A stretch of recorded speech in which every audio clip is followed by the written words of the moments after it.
What's up, everybody? It's AJ with etrailer.com. Today we're going to be checking out the Yakima BedRock bed rail system on our 2022 Chevrolet Colorado. Now, this is going to be a good way to put some bars up on the bed of your truck so you don't have to reach up onto the roof. You can put them right here. It's more low profile and it's not a permanent thing, so it's very easy to just unclamp them and remove them when you don't need them, or put them on when you do need them and still be able to use that bed. Let's check it out.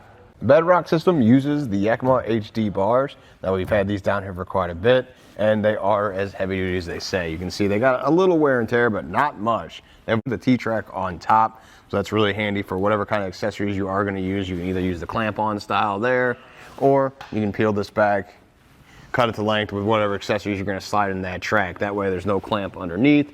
This isn't really an issue with low clearance since you have a whole bed down there, but when you go to put them on roofs and stuff, that's really nice to have that clearance.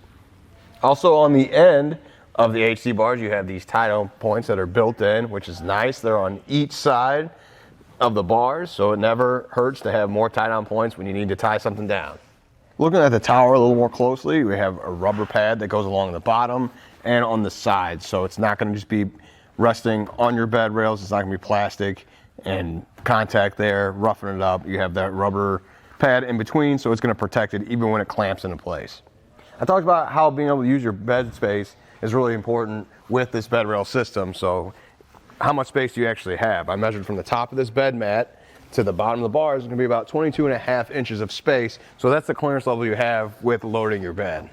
Thing about installation, it's not that bad. It's really easy. It is a clamp-on system, so it clamps onto your bed rail, so it shouldn't really be that complicated. And it's not. It didn't take us that much time. I really like that it's not a permanent installation, so if you do find clearance issues with whatever you want to load up your bed with, you can just pop them off and remove them. But let's check out how we installed it. We got a little bit of assembly to do here on the table before we put it on our truck, so we're going to come over here to the end cap and we're going to remove that. So we'll use one of the Allen keys that come with the kit. We're just going to remove this screw at the end, so then we can pop off this end cap. So to get that all the way undone.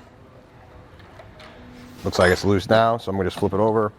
The screw comes out, and then we remove the cap. So then we're going to put one of the landing pads on there. We already have the track here installed. This portion is going to go into the T-track, the clip. So just slide it on and into place like that, and then we can replace our end cap. One trick for that too is only removing one end cap. You slide on the first landing pad facing this way like it would on that side. You can slide all the way down to the other side of the bar, and you put this one on too. That way you don't have to remove both sides. Now we're ready to set up our bars on the back of the truck. I'm just going to set it into place now. I'm going to come back with a tape measure and get it set up correctly. So we want it to be 24 inches from the center of the front bar we've already put in place. So getting my tape measure, I see that it's got to be about right here where I'm pointing to with my thumb, so I'm a little off. So I'm going to leave this out and just slide it in. On this side, I'm going to do the same thing on your side, on the passenger side. That looks about center there. And so I'll come over there and adjust that side too. While I'm checking this side out, the reason why we picked 24 inches is just because that's the normal crossbar spread for most accessories that we're going to use, most common ones anyway. So we got that set up for whatever we're going to throw up on here. We want that evenly distributed weight on these bars. It might look a little narrow, but that's going to line up with those clamps with whatever accessories we're going to throw up there next. Another thing that's really important to think about is space from the cab of your Colorado all the way out to the bars. So when you go to throw these accessories up there, most accessories aren't going to stop right here at the bar. You don't want them to run in the back cab. So we gave ourselves 17 inches from the back of the cab to our crossbars. So whatever we maybe throw some skis and snowboards up there, the skis and snowboards are going to stick out. If you put a bike rack up there, that's going to stick out too. You want that room so there's no contact with the cab. Side-to-side measurements are important too. You want to make sure these bars are even on both sides. So I measured from the base to the end. It's like right there about at 4.5 inches if I go from there. So I did that on both sides to make sure it was even.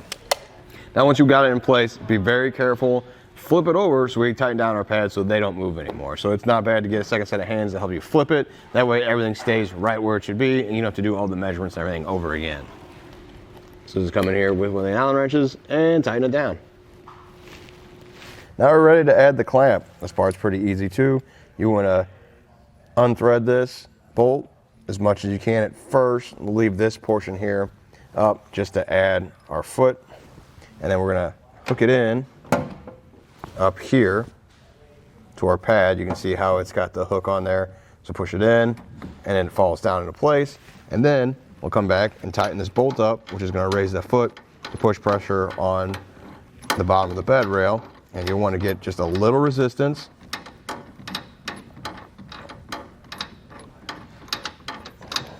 We're not quite there yet. There we go, just a little resistance. Start to get tough, and then back it up just a couple of them, because then this is gonna, when you push this down, it pushes up on that bed and gets into place. You also got the lock cords right here, so when you get them in place, all the latches fit, you can just lock it up, and then nobody can mess with it when you're not around. That way you can't accidentally throw this up, it's gonna be locked in place. After all that, it's said and done. They're installed, it was really easy. They're on there really good. I can shake the whole truck back and forth. There's no rattling here whatsoever, and it's not a permanent installation. You don't have to drill any holes or do any damage to your bed. It's clamp in really easy, and if you don't want them there, you can unclamp them and take them off. You also didn't sacrifice any of your bed space either, so you can definitely load up your bed with that, with whatever you want, and then maybe put some bikes or ski carriers up here up top and really maximize that bed. Well, I think that does it. Thanks for hanging out. I hope this helped.